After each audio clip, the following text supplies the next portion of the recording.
აფხაზეთის მეომართა კავშირსა და ორგანიზაცია მშვიდობის ელჩებს შორის ურთიერთთანამშრომლობის მემორანდუმი გაფორმდა. დოკუმენტს ხელი აფხაზეთის მეომართა კავშირის თავმჯდომარემ ანზორ მარგიანმა და ორგანიზაცია მშვიდობის ელჩების დირექტორმა ნათია ფეიქრიშვილმა მოაწერეს. შეხვედრაზე მხარეებმა სამომავლო თანამშრომლობის მნიშვნელობაზე ისაუბრეს და აღნიშნეს, რომ ერთობლივი საქმიანობა ხელს შეუწყობს აფხაზეთის თემასთან დაკავშირებული ახალგაზრდული პოლიტიკის განვითარებას, თემის პოპულარიზაციასა და სხვადასხვა საგანმანათლებლო და საზოგადოებრივი პროექტების განხორციელებას. ღონისძიებას ესწრებოდნენ აფხაზეთის ომის ვეტერანები, აფხაზეთის მეომართა კავშირის წევრები და ორგანიზაცია მშვიდობის ელჩების წარმომადგენლები.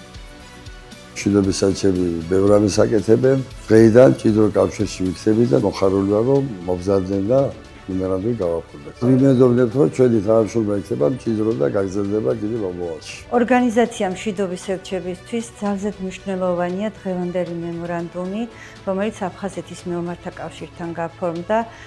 ეს დღე იქნება საწყისი იმ ახალი პროექტებისა, იმ ახალი საქმისა, რასაც ჩვენ ვაპირებთ, რომ ერთობლივად განვახორციელოთ. მეომართა კავშირში არის ის თაობა, რომელ თაობასაც ძალიან დიდი გამოცდილება აქვს და ჩვენ გვინდა, რომ ჩვენთან ერთად ამ გამოცდილების გაზიარება მოხდეს ჩვენი მომავალი თაობისთვის. განსაკუთრებულ მადლობას გადავხდი მეომართა კავშირის თავმჯდომარეს ბატონ ანზორ მარგიანს, რადგან მისი დამსახურება არის უკიდურესად მნიშვნელოვანი ქართული საზოგადოებისათვის და იმ მომავალი თაობისათვის, მისი და მისი გუნდის წევრების გამოცდილება ჩვენთვისაც, ჩვენი ორგანიზაციისთვისაც იქნება მკაფიო გამოსახულება იმის თუ როგორ შეიძლება რომ ურთიერთობა ჩამოვაყალიბოთ ჩვენს მომავალ თაობასთან, რადგან საქართველოში არის ძალიან სერიოზული პრობლემა და ამის არ დანახვა არის ძალიან რთული. იმ ადამიანების გამოცდილება, ვისთან ერთადაც ჩვენ დღეს ვიმყოფებით აქ, ჩვენთვის არის ძალიან მნიშვნელოვანი, რომ მათთან ერთად დიდ და მნიშვნელოვან საქმეების გაკეთება შევძლებთ.